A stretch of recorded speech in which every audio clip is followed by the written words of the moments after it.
So this is how we measure it. Just see your calipers, your measuring calipers, I guess. You have this side goes on the crankshaft, and the little pin will take the measurement of the ring. Yep, something like that, and it is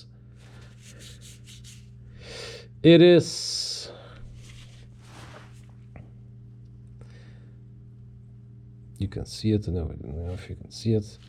There's a little there's a little gap inside, so we should measure it like this. Yeah, it's hard to measure because the ring cannot be inside of this, you see. Nope. Still.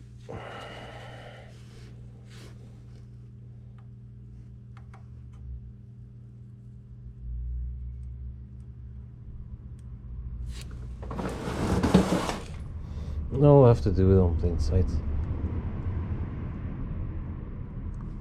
Something like that.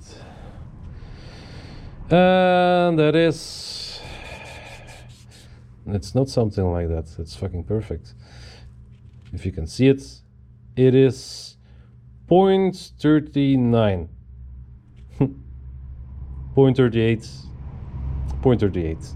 So it's perfect. Yep. Nothing to present more, so we can now just don't forget to stick in the connector, but first we have to tighten the bolts. I'm going to set them at 12 Newton meters. That will be good for these bolts. It's M7, so 12. That's what you find in most of the books. The guide pins are properly placed.